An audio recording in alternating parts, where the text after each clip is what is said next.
myself Sonu Yadav and you all are welcome in your channel Beyond Imagination. So today I am going to start a topic of BTech first year and the subject is mechatronics. इसमें आज हम लोग सबसे पहली first unit देखेंगे और try to cover out which are the main important questions for the university level or for the purpose of college exam point of view.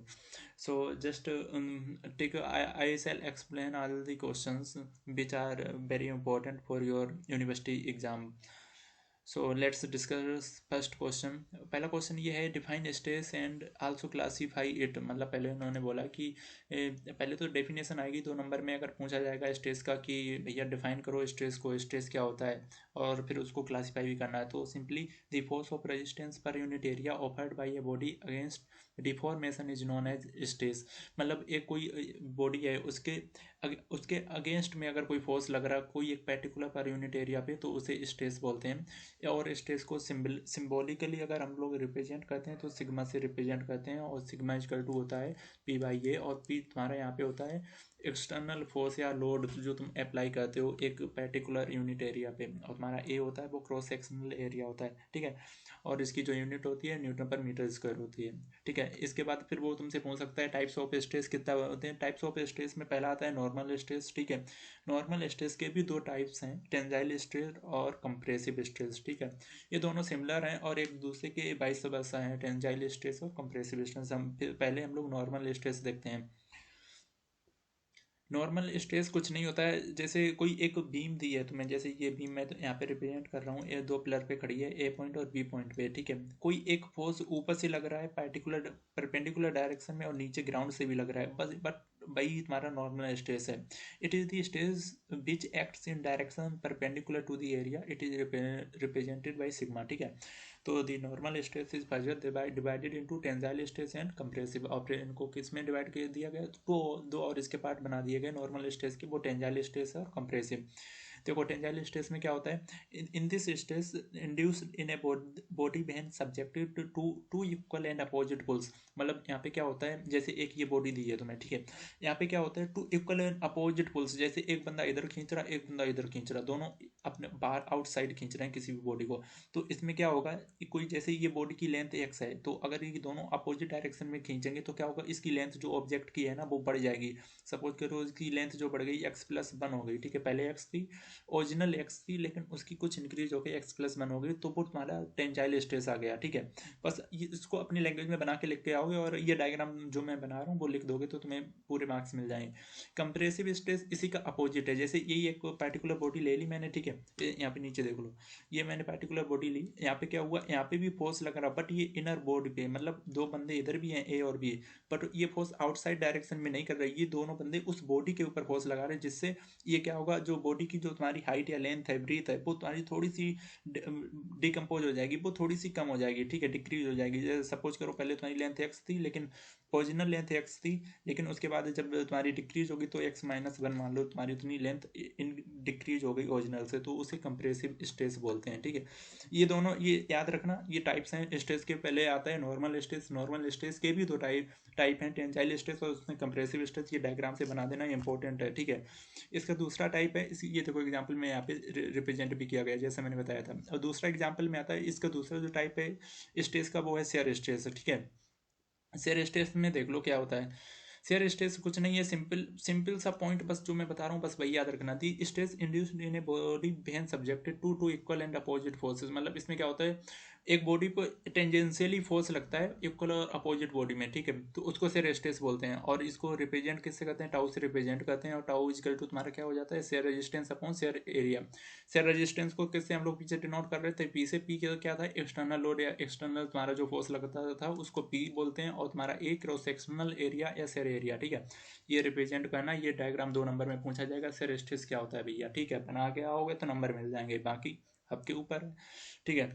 आगे बढ़ते हैं. देखो डिफाइन स्टैंड करो. ये जो मैं तुम्हें बता दूं क्वेश्चन ये पक्का आएगा, वो 2 नंबर 5 नंबर या तुम्हें 10 नंबर में पक्का मिलेगा वो क्वेश्चन. या तो 2 मार्क्स में बोल देगा या तुम्हें 10 नंबर में क्वेश्चन पूछेगा तो उसमें 3 क्वेश्चन दे देगा, वो कहेगा भैया इसके टाइप तीनों को अलग अलग डिफाइन कर दो, हर एक क्वेश्चन से ले लेगा। स्ट्रेन देखो, स्ट्रेन क्या होता है, the ratio of change in dimension of the body to the original dimension is known as strain. Strain में क्या होता है, जो मतलब ratio change in dimension of the body to the original dimension is strain भी बस stress की तरीके, जैसे कोई एक बॉडी ली, उसकी ओरिजिनल लेंथ एक्स थी, लेकिन उसके लेंथ इसमें, लेकिन ये नहीं होता कि उसमें टेंजाइल स्ट्रेंथ लग रहा है या कंप्रेसिव स्ट्रेन में, ये नहीं पता होता है। इसमें स्ट्रेन में क्या होता है, तुम्हारी बॉडी या तो डिक्रीज हो सकती है या तो तुम्हारी इंक्रीज भी हो सकती है, इसमें हम लोग कुछ कह नहीं सकते, इसलिए इसको स्ट्रेन बोलते हैं। ओरिजिनल डायमेंशन या तो इंक्रीज होगी या तो डिक्रीज होगी।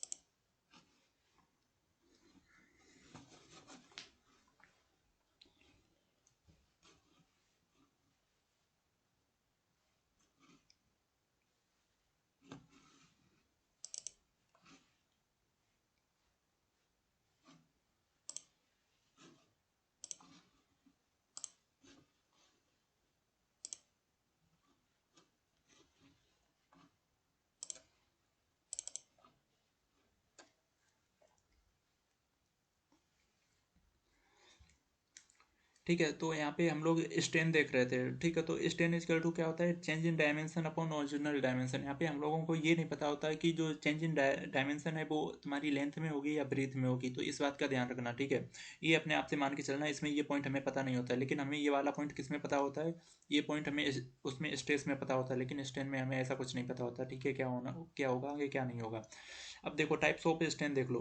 टाइप्स ऑफ स्ट्रेन क्या है, टाइप्स ऑफ स्ट्रेन जैसे टेंसाइल स्ट्रेन, ऐसे ही उसकी तरीके इसमें भी, इससे जैसे शेयर स्ट्रेस में होता है ऐसे इसमें भी होता है। टेंसाइल स्ट्रेन हो गया, कंप्रेसिव स्ट्रेन हो गया, वॉल्यूमेट्रिक और शेयर स्ट्रेन। ठीक है, इन दोनों के हम तीनों को जल्दी जल्दी देख लेते हैं। टेंसाइल स्ट्रेन में क्या होगा, if there is some increase in length of a body due to external force, then the ratio of increase in length to the original length of the body is known as tensile strain। मतलब इसमें क्या होगा, अगर यहाँ पे कोई जैसे एक लेंथ दी है, तुम्हें एक्स नाम की एक लेंथ दी है किसी बॉडी की, ठीक है, ये तुम्हारी लेंथ है, अगर वो इंक्रीज हो जाती है किसी एक्सटर्नल फोर्स की वजह से, जो हम लोग एक्सटर्नल प्रेशर लगाएं या फोर्स लगाएं उसकी वजह से, तो जो उसका रेशियो होगा, ratio of increase in length to the original length, तो वो तुम्हारा टेंजाइल स्ट्रेन में कंपेयर हो जाएगा। कंप्रेसिव में क्या होगा, इसमें जैसे ही इंक्रीज हो रही थी, इसमें या तो डिक्रीज हो जाए, किसी एक्सटर्नल कोई प्रेशर हम लोग लगाएं, फोर्स लगाएं इसके ऊपर, ठीक है, इस बॉडी के ऊपर, और तुम्हारी ओरिजिनल लेंथ एक्स थी, लेकिन यहाँ पे आके ये डिक्रीज हो गई, x-1 हो गई कुछ जब फोर्स लगाने के बाद। ठीक है, तो तुम्हारा वो क्या कहलाएगा, कंप्रेसिव स्ट्रेन कहलाएगा। वॉल्यूमेट्रिक क्या होता है देखते हैं। Volumetric strain is the ratio of change in volume to the body to the original volume is known as volumetric strain. इसमें क्या होता है, इसमें केवल लेंथ चेंज होती है कंप्रेसिव और टेंजाइल में, बट वॉल्यूमेट्रिक में क्या होगा, तुम्हारी पूरी जो बॉडी एक होगी उसका पूरा वॉल्यूम चेंज होगा। वॉल्यूम जैसे अगर तुम वॉल्यूम देखो किसी भी चीज़ का, तो उसमें लेंथ ब्रेथ इनटू हाइट तीनों डायरेक्शन आ जाती हैं, 3 डायमेंशनल उसमें पूरा कैलकुलेट होता है, तो उसमें इस उसे वॉल्यूमेट्रिक स्ट्रेन बोलेंगे। शेयर स्ट्रेन क्या होता है, the strain produce by shear stress is known as shear strain. ये सिंपली जो स्ट्रेन प्रोड्यूस करती है शेयर स्ट्रेस, उसी को शेयर स्ट्रेन बोलते हैं। ठीक है, तो ये बात ध्यान रखना। आगे देखते हैं ये वाला क्वेश्चन, ये क्वेश्चन आएगा 10 नंबर में आएगा, पक्का लिख के ले लो। ठीक है, राइट सोच नो, तुम्हें 3-4 क्वेश्चन दे देगा और 10 मार्क्स में पूछ लेगा। ओक्सला क्या होता है, longitudinal lateral strain Poisson's ratio, बहुत इंपॉर्टेंट है।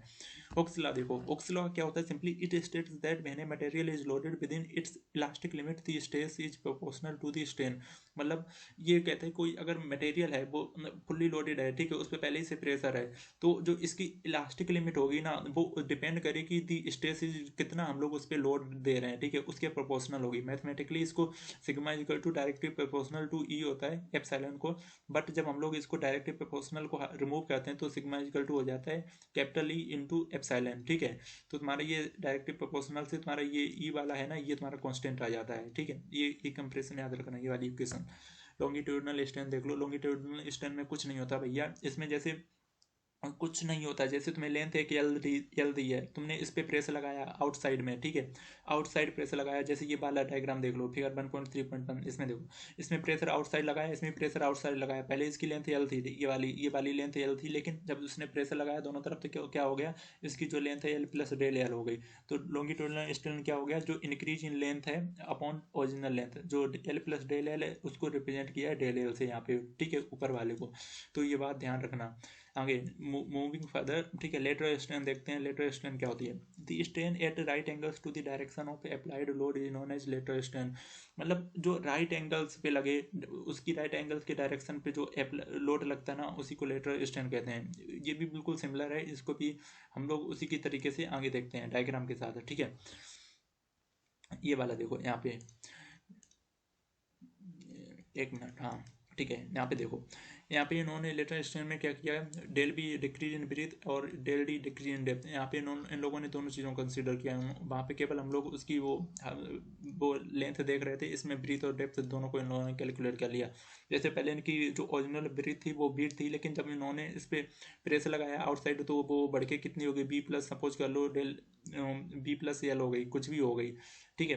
तो उसको फिर उन लोगों ने रिप्रेजेंट कर दिया डेल बी से। ऐसे ही उन लोगों ने इसकी जो डेप्थ है वो देखो, डी माइनस डेल डी को रिप्रेजेंट कर दिया डेल टी से। ओरिजिनल तुम्हारी नीचे वाली है, ठीक है, जो इंक्रीज या डिक्रीज हुई वो वाली ये ऊपर वाली है। ये डायग्राम बना के आ जाना, बस लिख देना, इतना लेटरल स्ट्रेन तुम्हारा कवर हो जाएगा, ठीक है। आगे देखते हैं। आगे यहाँ पे देखो पॉइजंस रेशियो। पॉइजंस रेशियो क्या है? The ratio of lateral strain to the longitudinal strain is in a constant for a given material, ठीक है। यहाँ पे कांस्टेंट हो lateral of ratio of lateral strain to the longitudinal strain, ठीक है। तो पॉइजंस रेशियो हमेशा तुम्हारा रिप्रेजेंट किया जाता है म्यू से, ठीक है। तो Poisson's ratio mu equal to minus lateral strain divided by longitudinal strain. ये वाला इंपॉर्टेंट है, ये 2 नंबर में आता है क्वेश्चन। और पॉइजंस रेशियो तुमसे पूछेगा और वहाँ पे ये फार्मूला लिख के आ जाओगे तो तुम्हें 2 मार्क्स मिल जाएंगे एकदम, ठीक है। नीचे वाला देखो 1.4 question, explain the various types of elastic constant क्या होते हैं? देखो पहला होता है यंग्स मॉडुलस, ये पक्का क्वेश्चन आएगा। Modulus of rigidity, Young's modulus क्या होता है? It is the ratio between tensile stress and tensile strain और कंप्रेसिव। टेंजाइल स्ट्रेन बोल दो या कंप्रेसिव स्ट्रेस बोल दो या कंप्रेसिव स्ट्रेन बोल दो। It is denoted by E, capital E, ये याद रखना, कैपिटल ई से डिनोटेड किया जाता है यंग्स मॉडुलस को। Young's modulus E equal to होता है सिग्मा डिवाइडेड बाई एप्सिलॉन, ठीक है। सिग्मा किससे रिप्रेजेंट किया जाता है? सिग्मा किसके लिए रिप्रेजेंट किया जाता है? ये स्ट्रेन के लिए रिप्रेजेंट किया जाता है। ये सारे टर्म एक दूसरे से सिमिलर हैं, तो इनको याद रखना, ठीक है। इसी की बेसिस पे तुम लोग क्वेश्चन कर पाओगे, जो न्यूमेरिकल टाइप आएंगे इस यूनिट से, बता देंगे कितने आएंगे। तो मॉडुलस ऑफ रिगिडिटी क्या हो जाएगा? मॉडुलस ऑफ रिगिडिटी पहले बात तो रिप्रेजेंट जी, कैपिटल जी से रिप्रेजेंट किया जाता है और ये इक्वल टू होता है टाउ अपॉन एप्सिलॉन, ठीक है। तो it is defined as the ratio of shear stress tau to shear strain and is denoted by G. It is also called shear modulus of elasticity, ठीक है। ये वाली term याद रखना। आगे देखो, बल्क और वॉल्यूम मॉडुलस ऑफ इलास्टिसिटी क्या होता है? It may be defined as the ratio of normal stress to volumetric strain and is denoted by K. ये जो तुम्हारा बल्क और वॉल्यूम मॉडुलस ऑफ इलास्टिसिटी होता है वो के से डिनोट किया जाता है, और के इक्वल टू होता है तुम्हारा sigma divided by epsilon V, ठीक है। सिग्मा तुम्हारा स्ट्रेन हो गया और ई भी तुम्हारा क्या हो गया? वॉल्यूम मॉडुलस ऑफ इलास्टिसिटी हो गया, ठीक है। ये तुम्हारा इससे रिप्रेजेंट किया जाता है। आगे ये वाला क्वेश्चन देखो, ये क्वेश्चन इंपॉर्टेंट है और ये तुम्हें प्रूविंग के लिए तुम्हें क्वेश्चन मिलेगा, पक्का मिलेगा ये तुम्हें 10 नंबर में, ठीक है। इसमें कुछ नहीं है, हम बता रहे बिल्कुल सिंपल है। देखो ये तुम्हें एक्सप्रेशन दी है, K equal to E divided by 3 times 1 minus 2 mu. K equal to क्या होता है? ये तुम्हारा देखो ऊपर ये भी पढ़ के आए हो, ये तुम्हारा के इक्वल टू बल्क मॉडुलस होता है, ठीक है, समझ गए। के इक्वल टू इन्होंने क्या दिया? Normal stress divided by volumetric strain, sigma divided by sigma B.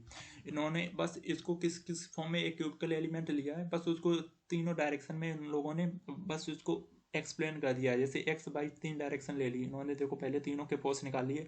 Force से तीनों डायरेक्शन में क्या लगेगा? देखो यहाँ पे P X equal to P y, X direction में भी लगेगा, बाई डायरेक्शन में भी लगेगा और जेड डायरेक्शन में लगेगा, इजकल टू पी कर दिया इन्होंने। पी को कांस्टेंट मान लिया कि इतना इस पे प्रेशर लग रहा है, ठीक है। तो पहले हम लोग इसको एक्स डायरेक्शन में अगर सिंप्लीफाई करेंगे, ठीक है, एक्स डायरेक्शन में अगर करोगे तो यहाँ पे देखो sigma X equal to sigma X divided by E minus mu. यहाँ पे देखो, यहाँ पे mu sigma y divided by E minus sigma sigma Z into mu divided by ये, ठीक है। ये सिग्मा एक्स डायरेक्शन के लिए हो जाएगा। एक्स डायरेक्शन में फिर ये क्या मिलेगा हम लोगों को? Sigma X equal to sigma y equal to sigma Z equal to sigma, ये वाली इक्वेशन तुम्हें मिल जाएगी, ठीक है। फिर उसको सिंप्लीफाई करके हम लोग यहाँ से बाई की वैल्यू पुट कर लेंगे, एक्स की जो तुम्हें सिग्मा एक्स की वैल्यू यहाँ से पता चल जाएगी, सिग्मा बाई की वैल्यू ये पुट करके वॉल्यूमेट्रिक स्ट्रेन क्या हो जाता है? तीनों का कॉम्बिनेशन हो जाता है, sigma B equal to sigma X sigma y sigma Z, ठीक है। इस इक्वेशन की वैल्यू को फिर हम लोग फर्दर इसमें पुट करके बस सिंपली इसको सॉल्व कर देंगे, बस ये तुम्हारा क्वेश्चन सॉल्व हो जाएगा। आगे इसकी प्रूविंग हो जाएगी। देखो यहाँ पे इस वाले क्वेश्चन को ये ऊपर देखो equal to 3 divided sigma divided by sigma B into 1-2u। बस इसको तुम सॉल्व कर लोगे तो तुम्हारी ये लास्ट में जो वैल्यू यहाँ पे रखी है, ये वाली, इस वाला पार्ट, ये वाला तुम्हारा पार्ट उसमें पीछे मिल जाएगा। देखो ये वाला पार्ट है वो यहाँ पे, यहाँ की वैल्यू यहाँ पुट कर देना 3k 1-2 म्यू और के को ऊपर भेज देना, इधर साइड भेज देना। तो के इजकल टू ये डिवाइडेड बाई ये तुम्हारी प्रूव हो जाएंगी यहाँ से। ठीक है, ये देख लो, ये इंपॉर्टेंट है, ये 10 नंबर में आता है। ठीक है, एक बार देख के जाना और सही से जो मैं बता रहा हूँ वो पॉइंट्स याद रखना। ठीक है, ये वाला क्वेश्चन इतना आता नहीं है तो इसको ना भी पढ़ोगे तब भी कोई दिक्कत नहीं है। ठीक है, ये वाला क्वेश्चन इंपॉर्टेंट है, ये वाला क्वेश्चन 10 नंबर में आता है, इसमें तो कुछ नहीं है, 10 मार्क्स गारंटीड है अगर तुम पढ़ के गए इस वाले क्वेश्चन को। जिसको न्यूमेरिकल अगर पढ़ के जाना तो ये प्रूविंग वाला आता है, ये 100% आएगा। ठीक है, equal to 9kg divided by 3k plus G. इसमें क्या होता है, दो इक्वेशन इन लोगों ने बना ली। देखो पहली इक्वेशन ये बना ली equal to 2g 1 plus mu, और दूसरी इक्वेशन ये बना ली इजकल टू 3k 1-2 म्यू। अब इन्होंने पता क्या किया है, बस इनको म्यू की वैल्यू यहीं से कैलकुलेट कर ली, एक दूसरी यहाँ से म्यू की एक की वैल्यू निकाल ली और बस दूसरे को पुट कर दी यहाँ से 1.7। दूसरी वाली इक्वेशन से इन्होंने म्यू की वैल्यू निकाल ली, 3k पहले इसमें मल्टीप्लाई कर दिया, इस इक्वेशन को सॉल्व करके म्यू की तुम्हें जो वैल्यू आ गई वही म्यू की वैल्यू इन्होंने फर्स्ट वाली इक्वेशन में पुट कर दी है। ठीक है, यही किया गया है बस, और उसके बाद बस ये तुम्हारा प्रूविंग हो जाती है, कुछ नहीं करना है। तुम्हारी दो इक्वेशन ये याद करके जाना, ये वाला मैं फिर से बता दे रहा हूँ, दो इक्वेशन ये याद करके जाना। यहाँ सेकंड वाली इक्वेशन से म्यू की वैल्यू निकालना। ठीक है, और वो जो म्यू की वैल्यू आए ना वो फर्स्ट वाली इक्वेशन में म्यू की जगह रख देना बस, और उसको सॉल्व कर दोगे फायदा, तो तुम्हारा ये आंसर आ जाएगा equal to 9kg divided by 3k plus G. और ये पक्का क्वेश्चन आएगा तुम्हारे 10 नंबर में, ना आए पेपर दे के आना तो कमेंट कर देना यहाँ पे। ठीक है, अब तुम लास्ट वाला क्वेश्चन देखो, इसको इस क्वेश्चन ये न्यूमेरिकल वाला क्वेश्चन है, इसको देख लो। पॉइजन, इसमें क्या पूछा, determine the Poisson ratio bulk modulus of material for which angles modulus. ये एक ही बात है। ठीक है, तुम्हें पूरा डेटा दिया है, बस तुम्हें इसका आंसर निकालना है। ठीक है, अगर तुम्हें फार्मूले आते होंगे तो तुम निकालोगे आंसर।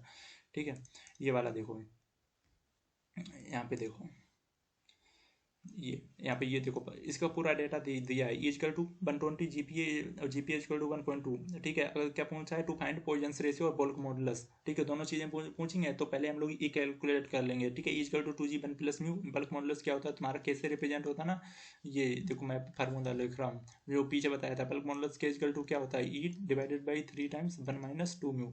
तो यहाँ पे हमें सबसे पहले ई निकालना पड़ेगा, ई निकालेंगे 2g 1 प्लस म्यू इक्वेशन से। ठीक है, जो अभी हमने एक क्वेश्चन बताया था वो उसके लिए एक इक्वेशन, ये एक और कोई इक्वेशन होती है, तो ये इंपॉर्टेंट, ये याद कर लेना।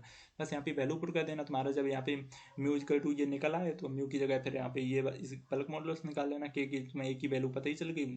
एक की वैल्यू जब तुम्हें पता चल गई तो म्यू की वैल्यू पुट कर दोगे तो तुम्हारा ये क्वेश्चन डायग्राम सोल्व हो जाएगा। ये क्वेश्चन बहुत इंपॉर्टेंट है, ये वाला बिल्कुल आता है, 10 नंबर में क्वेश्चन आता है। स्ट्रेस स्ट्रेन डायग्राम वाला ये 100% क्वेश्चन आता है 10 नंबर में। यूनिवर्सिटी हमेशा पूछती है इस वाले क्वेश्चन का, एक ना एक क्वेश्चन तुम्हें मिल ही जाएगा पूरे यूनिट से। ठीक है, अब देख लो इसमें क्या क्या होता है। Mild steel under tensile stress का आएगा, ये तुम्हें पहले तो डायग्राम में याद करके जाना है। तुम्हारी जो बाई डायरेक्शन है ना, बाई डायरेक्शन में तुम्हारी स्ट्रेस रहेगी और तुम्हारी एक्स डायरेक्शन में हमेशा स्ट्रेन रहेगी, यह बात याद रखना। एक्स डायरेक्शन में स्ट्रेन और बाई डायरेक्शन में स्ट्रेस रहेगी। और जो ये वाला कर्व जैसा बना ना वैसे ही बना के आना। ठीक है, तुम्हारा देखो हम बता दे रहे, ये ABCD तुम्हारे 6 पॉइंट हैं। ठीक है, और 6 पॉइंट को तुम्हें बस वहाँ पे डिटेल में नहीं, ब्रीफ में बस 2-2 लाइन लिख के आ जानी है। देखो फर्स्ट पॉइंट क्या है, ए वाले पॉइंट को लिमिट ऑफ प्रोपोर्शनलिटी बोलते हैं। इसका मतलब क्या हुआ, it is the limiting value of the stress up to which stress is proportional to strain. यहाँ पे क्या होता है, जो स्ट्रेस होता है वो प्रोपोर्शनल होता है स्ट्रेन के। ठीक है, अब यहाँ पे आगे वाला पॉइंट देखो, इलास्टिक लिमिट। इलास्टिक लिमिट क्या होती है, elastic limit is the value of stress up to which if the material is stressed and then release strain disappears. मतलब जैसे इलास्टिक लिमिट, जैसे तुम्हें एग्जांपल देना, अगर अब डेली लाइफ का एग्जांपल ले लो तो रबड़ मानते हो, रबड़ रबड़ को पहले तुम खींचते हो दोनों तरफ। ठीक है, फिर उसको जब तुम छोड़ोगे तो वो रिगेन कर लेगी अपनी पोजीशन, बस वही इलास्टिक लिमिट होती है। मतलब जो चीज़ पहले हम लोग उसको प्रेशर लगा के खींचें बट वो अपनी ओरिजिनल लेंथ में आ जाए तो तुम्हारी वो इलास्टिक लिमिट हो गई। ठीक है, थर्ड वाला पॉइंट देख लो, यील्डिंग पॉइंट, बी वाला जो यहाँ पे डायग्राम में दिया है। यील्डिंग पॉइंट क्या होता है, this is the point where stress load start reducing. यहाँ पे जो तुम्हारा लोड होता है ना, किसी भी पॉइंट पे जितना तुम लोड लगाना चाहते हो वो यहाँ से रिड्यूस होना शुरू कर देता है। ठीक है, और जो इसका एक्सटेंशन होता है, इनकी का मतलब लोड तो स्टार्ट होता है वो कम होने लगता है, लेकिन जो इसका एक्सटेंशन है वो बढ़ जाता है इस वाले पॉइंट पे। ठीक है, तो इस वाले फिनोमेना को क्या बोलते हैं, यील्डिंग ऑफ मटेरियल बोलते हैं, ठीक है। फोर्थ वाले सी वाले पॉइंट को लोअर यील्ड पॉइंट बोलते हैं। ये क्यों बोलते हैं, इसमें ये खासियत होती है, इस स्टेज पे जो तुम्हारा स्ट्रेस है वो सेम रहता है, लेकिन जो स्ट्रेन होता है वो इंक्रीज हो जाता है, ठीक है, कुछ टाइम के लिए या सेम टाइम के लिए। अल्टीमेट स्ट्रेस क्या होता है, यहाँ पे जो ई वाला पॉइंट है ये मतलब एक मैक्सिमम पॉइंट है। अगर इस वाले पॉइंट से जाना तुमने कोई फोर्स लगाया इस वाले, ठीक है, इस वाले अगर तुमने जाना लगाया फोर्स, तो यहाँ पे तुम्हारा जो मैटर है वो ब्रेक होना शुरू हो देता है, ठीक है। कोई भी मटेरियल ले लो, कोई भी बिल्डिंग या क्रैक ले लो जो ब्लॉक वगैरह बनाते हैं, और लास्ट में एफ पॉइंट है वो तुम्हारा ब्रेकिंग पॉइंट होता है। वहाँ पे अगर तुमने हल्का सा भी फोर्स लगाया ना, तो वो तुम्हारा वहाँ से ब्रेक हो जाता है पूरा मटेरियल, और वो फिर कोई किसी काम का नहीं रहता। और यहाँ पे इस वाले जो एफ लास्ट वाला पॉइंट होता है, वहाँ पे जो तुम्हारा स्ट्रेन होता है वो 20 से 25% के बीच में होता है, ठीक है। नीचे वाला क्वेश्चन देख लो, बस वो इसी के बेसिस पे है जो हम लोगों ने अभी डायग्राम डिस्कस किया है, ठीक है। ये वाला देखो 1.10 वाला, इनमें पूछा है डिफाइन ब्रिटल मटेरियल, ठीक है, और इसके स्टैंड डायग्राम को फॉर ब्रिटल मटेरियल। क्वेश्चन भी पढ़ के जाना, पता चले तुम्हें क्वेश्चन तो उसका आंसर तो आ रहा है बट तुम्हें क्वेश्चन ही नहीं समझ, तो क्वेश्चन नहीं पता कौन सा क्वेश्चन आया है, किसका आंसर किस में लिखना है। ब्रिटल मटेरियल क्या होते हैं, बस सबसे पहली बात ये हार्ड मटेरियल होते हैं। अगर तुम इनको मतलब एक लिमिट से ज़्यादा जो इनकी कैपेसिटी है उससे ज़्यादा अगर तुमने प्रेशर लगाया तो ये ब्रेक हो जाएंगे, फ्रैक्चर हो जाएंगे, कोई काम के नहीं होते हैं। इसके एग्जाम्पल हो गए cast iron, concrete, high carbon steel और ब्रिटल मटेरियल, ठीक है। Hence the better materials breaks easily when subjected to shock, मतलब जब हम इस पर एक लिमिट से ज़्यादा फोर्स लगा देते हैं तो ये बेटर मटेरियल जनरली क्या फ्रैक्चर हो जाते हैं या ब्रेक हो जाते हैं इजिली। मतलब ऐसा नहीं होता, अगर जैसे कोई रबड़ वाली चीज़ है अगर तुम उसमें फोर्स लगाओगे, कितना भी फोर्स लगा तो वो जल्दी नहीं कुछ होगा उसमें, ठीक है, वो ब्रेक नहीं होगा, इसलिए वो बेटर मटेरियल नहीं होती है रबड़ तुम्हारी, ठीक है। I hope you understand this point, ठीक है। इसका डायग्राम देख लो, स्ट्रेस तुम्हें हमने बताया था बाई एक्सिस में होगा, स्ट्रेन हमेशा एक्स एक्सिस में होगा, ये बात ध्यान रखना, उल्टा मत बना के आ जाना। और तुम्हारा ये कर्व यहाँ 0 से स्टार्ट होकर ये जाएगा ऐसा जैसे यहाँ पे दिया, ठीक है। ये तुम्हारा ये वाला पॉइंट है लिमिट ऑफ प्रोपोर्शनलिटी, और तुम्हारा बी वाला ब्रेकिंग पॉइंट यहाँ पे दिया है, ठीक है। इस वाले पॉइंट बी वाले पॉइंट से जाना, तुम्हारा बी वाले पॉइंट तक तुमने अगर थोड़ा सा भी फोर्स लगाया तो वहाँ पे तुम्हारा मटेरियल कैसा हो जाएगा, ब्रेक हो जाएगा, कोई काम का नहीं रहेगा, ठीक है। तो ये वाला बस यहाँ पे ये दर्शाने के लिए दिया गया। अब देखो ये वाला, इस वाले इसके कुछ जो पॉइंट्स हैं वो मैं बता दे रहा हूँ, ठीक है। अब 2.A Hooke's law is applicable, जो तुम्हारा ए पॉइंट है जो हमने पीछे डायग्राम में ऐसे बनाया था, ऐसे यहाँ पे देख लो, ठीक है। ये डायग्राम यहाँ पे थोड़ा सा सही नहीं बना, यहाँ पे देखो, ये तुम्हारा ऐसे करके गया था, ये तुम्हारा ए पॉइंट तक तुम्हारा हुक्स लॉ एप्लीकेबल होता है, लेकिन the stress eight A represents the proportional limit, लेकिन जो तुम्हारा ए होता है ना वो रिप्रेजेंट करता है प्रोपोर्शनल लिमिट को, ठीक है। If the load is increase further the elongation becomes more rapid and diagram becomes curve. अब ए पॉइंट के बाद अगर तुम ज़्यादा फोर्स लगाओगे तो वो तुम्हारा कर्व हो जाता है, इसलिए यहाँ पे तुम्हारा बी पॉइंट आ जाता है, और यही तुम्हारा ब्रेकिंग पॉइंट बन जाता है इस वाले बेटर वाले मटेरियल के लिए।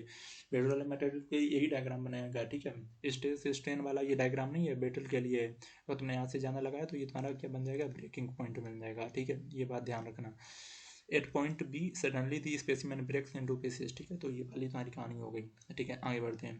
फैक्टर ऑफ सेफ्टी 2 नंबर में क्वेश्चन आएगा, बस सिंपल साइज में ये फार्मूला लेके आना और ये डिफाइन कर देना। It is the defined as the ratio of ultimate tensile stress to the working और परमिसिबल स्ट्रेस, ठीक है। F O S equal to होता है ultimate stress upon divided by permissible stress, ठीक है। तो ये तुम्हारा हो जाएगा फैक्टर ऑफ सेफ्टी। अब इसके देखो एक एग्जांपल आएगा ये वाला, ठीक है। न्यूमेरिकल ये पढ़ के जाना, अगर तुम्हें फार्मूले आते हैं तो तुम न्यूमेरिकल कर ले जाओगे, ठीक है। इस वाले न्यूमेरिकल में देखो क्या, एक रोड है जिसकी 50 सेंटीमीटर लॉन्ग डायमीटर लेंथ है और डायमीटर उसकी है 2.0 सेंटीमीटर, ठीक है। एक्सेसफुल ये इतना किलो न्यूटन का फोर्स लग रहा है और इसमें क्या पूछा है, if the model of elasticity of the material इतनी दी है, तो स्ट्रेस स्ट्रेन और एलोंगेशन पूछा है, ठीक है। बहुत सिंपल क्वेश्चन है, बस फार्मूला बेस्ड है। अभी देखो बिल्कुल समझ आ जाएगा, मैं समझा रहा हूँ देखो स्ट्रेस इक्वल टू क्या होता है, sigma equal to P divided by A, pressure तुम्हारा जो एक्सटर्नल फोर्स लग रहा है, लोड लग रहा है, divided by A cross sectional area, ठीक है। यही तो होगा। और तुम्हारा देखो प्रेशर कितना लग रहा है, प्रेशर 20,000 लग रहा है, और तुम्हारा जो एक क्रॉस सेक्शनल एरिया कितना है 100 बाई, इसको डिवाइड करोगे तुम्हें यहाँ से सिग्मा मिल जाएगा। मॉड्यूलस ऑफ इलास्टिसिटी क्या होता है, E equal to sigma divided by E. ये देखो तीनों टर्म पूछे ना, तुम पहले स्ट्रेस निकालोगे तभी तुम मॉडुलस ऑफ इलास्टिसिटी निकाल पाओगे, क्योंकि यहाँ पे तुम्हें यहाँ सिग्मा की जरूरत है, और सिग्मा किससे निकलेगा, स्ट्रेस वाले क्वेश्चन से। तो एक दूसरे से ये इंटर रिलेटेड होते हैं, तुम कोई डायरेक्ट नहीं क्वेश्चन कर पाओगे। तुम ऐसा नहीं कर सकते कि स्ट्रेन पहले हम सोल्व कर लें और तुम ये ना पहले निकालो, ठीक है। ये बात ध्यान रखना। तो तुम्हें अगर तीनों फार्मूले आते हैं तभी तुम लास्ट वाले आंसर तक पहुँचोगे। Strain equal to sigma equal to DL/L, L यहाँ पे इंक्रीज इन लेंथ या डिक्रीज इन लेंथ जो भी है डिवाइडेड बाय ओरिजिनल लेंथ, तो तुम्हारा ये एलोंगेशन निकल आएगा स्टैन में। एलोंगेशन मतलब इंक्रीज ही हुआ होगा, ठीक है, डिक्रीज तो नहीं हुआ होगा। ये बात समझ गया, ठीक है। आगे बढ़ो, ये वाला क्वेश्चन देख लो, ये क्वेश्चन भी इंपॉर्टेंट है, आ जाता है कभी कभी। Find the minimum diameter of steel wire, minimum diameter पूछिए तो स्टेज निकालो, लोड पर एरिया तुम्हारा स्टेज कितना दिया, स्टेज यहाँ पे पहले से दिया है 95 मिली न्यूटन पर मीटर स्क्वायर, ठीक है। बस इसको बस वैल्यू पुट करके तुम्हें क्या निकालना है, डायमीटर निकालना है, डायमीटर को वैल्यू निकाल लो, तुम्हारी 7.32 mm आ गई, ठीक है। तो ये तुम न्यूमेरिकल देख लेना, ठीक है। न्यूमेरिकल अगर देख लोगे तो तुम्हारा काम हो जाएगा, ठीक है। यहाँ से ये वाले हम बता दे रहे हैं इसमें से कौन सी इंपॉर्टेंट है, कौन सी नहीं इंपॉर्टेंट है, ठीक है। इधर कोई इंपॉर्टेंट नहीं हम तुम्हें बता रहे हैं, ठीक है। ये वाला क्वेश्चन, हाँ, अब यहाँ से बीम वाला ये बिल्कुल इंपॉर्टेंट है, यहाँ से ये वाला पढ़ के जाना। बीम वाले में देख लो, बीम वाली हम जल्दी कवर करवा दें, जो रेस्ट ऑफ टॉपिक होंगे वो फिर हम बाद में कवर कर पाएंगे दूसरी वीडियो में, ठीक है। लेंथ ज़्यादा बड़ी नहीं करेंगे किसी भी वीडियो को, दो वीडियो में सारी यूनिट एक कवर हो जाएगी, ठीक है। बीम क्या होता है, ए बीम, बीम कुछ नहीं, सिंपली ऐसे समझ लो, जैसा मैं ये बना रहा हूँ ना ब्लॉक, ठीक है, ए और बीम, इसको बस ऐसे करके आ जाना, ठीक है। ये तुम्हारी बीम बन गई। ए बीम में भी defined as a structure element which has one dimension considerably larger than the other two dimensions, namely breadth and depth, and is supported at few point. देखो यहाँ पे ये सपोर्ट दे दिया ये पॉइंट पे, बी पॉइंट पे, और ये इसकी डायमेंशन हो गई, ठीक है, लेंथ और ब्रीथ। ये तुम्हारी बीम है, बस ऐसे लिख के आ जाना, बना देना, और ये एक लाइन लिख देना, तुम्हारा हो गया। फिर यहाँ पे पूछता है describe the various types of beam. यहाँ पे 5-6 तरीके की बीम होती हैं। पहली होती है कैंटिलीवर बीम। कैंटिलीवर बीम क्या होती है, जो बीम एक ही डायरेक्शन में फिक्स हो, एक पॉइंट पे फिक्स हो, जैसे यहाँ पे ये पॉइंट है, एक जगह पे ये फिक्स है और इसे कोई सपोर्ट नहीं मिल रहा, तो ये तुम्हारी कैंटिलीवर बीम होगी। सिंपली सपोर्टेड बीम, जो मतलब टू प्लस पे सपोर्टेड हो, ठीक है। बीच में देखो, ए बीम सपोर्टेड और resting freely on the support its both ends is known as simply supported beam. देखो ये बीच बीच में, लेकिन इसके एंड पॉइंट बिल्कुल फ्री है ना, ठीक है, तो ये सिंपली सपोर्टेड बीम है। बीच बीच में जैसे कोई ये बीम है, यहाँ पे एक तुमने कुछ वो सपोर्ट दे दिया भी, लेकिन इसके जो लास्ट वाले एंड है वो देखो फ्री है ना दोनों के तो ये तुम्हारी सिंपली सपोर्टेड बीम है। लेकिन कैंटिलीवर बीम में एक पॉइंट पे जो एंड पॉइंट है वहाँ पे तुम्हारा एक पिलर रहता है, एक पॉइंट बिल्कुल खाली खाली रहता है, ठीक है, वो तुम्हारा क्या हो जाता है, वो तुम्हारा हो जाता है कैंटिलीवर बीम। अब ओवर हैंगिंग बीम देख लो, ओवर हैंगिंग बीम क्या होता है, if the end portion of a beam is extended beyond, मतलब एक पॉइंट जो होता है ना बीम का, वो बहुत बाहर निकाल दिया, फ्री कर दिया बहुत बाहर, तो उसे ओवर हैंगिंग बीम कहते हैं। जैसे यहाँ पे देख लो, एक पिलर ये है, एक भी है, और ये वाला कितना पोर्शन बाहर निकाल दिया, ठीक है। फिक्स बीम क्या होती है, जिसमें दोनों दोनों जैसे एक पिलर ये और दोनों एक पिलर ये, हाँ, ठीक है, और पिलर के बीच में ये बीम जो बनी है, दोनों तरफ दोनों एंड पे देखो, ये कोई फ्री नहीं है ना ये वाली बीम, ये दोनों एंड पे फिक्स है ना, तो उसे फिक्स बीम बोलते हैं, ठीक है। ये बात ध्यान रखना। अब इसके बाद देखो ये, और इस फिक्स बीम का ये वाला देखो, इन लोगों ने एग्जांपल भी दे रखा है, ठीक है। अब आगे बढ़ते हैं और इसका देखते हैं कंटिन्यूअस बीम क्या होती है। कंटिन्यूअस बीम क्या होती है, जिसपे मतलब बहुत सारे तुमने बोला सपोर्ट लगा दिए, मतलब जितने ज़रूरत भी नहीं थे उससे ज़्यादा तुमने जितने सपोर्ट लगा दिए उससे कंटिन्यूअस बीम बोलते हैं, ठीक है। ये वाला डायग्राम बना देना और लिख देना एक line, a beam which is provided more than 2 supports, ठीक है, इज नोन है कंटिन्यूअस बीम। 2 सपोर्ट से ज़्यादा बनी है अगर किसी बीम में, तो वो कंटिन्यूअस बीम हो, मतलब कोई एक चीज़ कंटिन्यूसली चली जा रही है, ठीक है। अब ये वाला देख लेते हैं, describe statically determinate and indeterminate beam with examples. ये इन्होंने इसके एग्जांपल दिए, एक बार ये देख लेना, ये बिल्कुल आते हैं, ठीक है। ये तुम्हारे सिंपल सपोर्टेड बीम का हो गया, ये तुम्हारी कैंटिलीवर। स्टैटिकली डिटरमाइंड बीम क्या होती है, a beam whose external support reaction can be calculate using the normal static equilibrium equations, ठीक है। तो उसे स्टैटिकली डिटरमाइंड बीम कहते हैं, जो मतलब जो उसका जो एक्सटर्नल सपोर्ट है वो उसकी जो रिएक्शन है वो कैलकुलेट कर ली जाए नॉर्मल स्टैटिक इक्विलिब्रियम से, तो उसे तुम स्टैटिकली डिटरमाइंड बीम बोलोगे। उसके एग्जांपल हैं simply supported beam, cantilever beam, ठीक है, और या कॉम्बिनेशन। स्टैटिकली तुम्हारा ये indeterminate beam, a beam having more supports, देखो तुम्हारी स्टैटिकली डिटरमाइंड बीम में बहुत कम सपोर्ट होंगे, 2 या 2 से कम सपोर्ट होंगे, ठीक है। लेकिन तुम्हारी स्टैटिकली इंडिटरमाइंड में 2 या 2 से अधिक सपोर्ट होंगे, तो तुम्हारी वो इंडिटरमिनाइट बीम हो जाएगी। कंटिन्यूअस में बहुत सारे सपोर्ट होते हैं, इसलिए इसमें एग्जांपल दे दिया। एंड सपोर्ट किसी बीम में है तो उसका एग्जांपल दीजिए, और फिक्स सपोर्ट, ठीक है। फिक्स में भी बहुत सारे तुम्हें सपोर्ट मिल जाते हैं, 2 या 2 से अधिक मिल जा रहे हैं, तो तुम्हारे स्टैटिकली इंडिटरमाइंड बीम हो गया, ठीक है। तो आज तक हम इस वाले वीडियो में यहीं तक रखे हैं, अगली वाली जो ये वीडियो होगी उसमें ये पूरी यूनिट खत्म कर देंगे और कुछ इंपॉर्टेंट क्वेश्चन और इसके हम टिक करवा देंगे, ठीक है। तो आगे वाले क्वेश्चन में, आगे वाली यूनिट में हम लोग शेयर फोर्स वगैरह ये पढ़ लेंगे, और वो उसकी लेंथ बस 15 मिनट की होगी। सो आई होप यू अंडरस्टैंड। और जो मैं बताया हूँ गाइज वो पढ़ के जाना, वो एग्जाम में आएगा, ठीक है। ये इंपॉर्टेंट है, मैंने जो इंपॉर्टेंट नहीं लग रहा वो मैंने छुआ भी नहीं और मैंने उसमें टिक भी नहीं मारा, ठीक है। वो मैं नहीं पढ़ा रहा हूँ, जो इंपॉर्टेंट है भाई तुम्हारे एग्जाम के लिए मैं बता रहा हूँ। So thank you guys for today and we will see you soon in another video. Bye bye.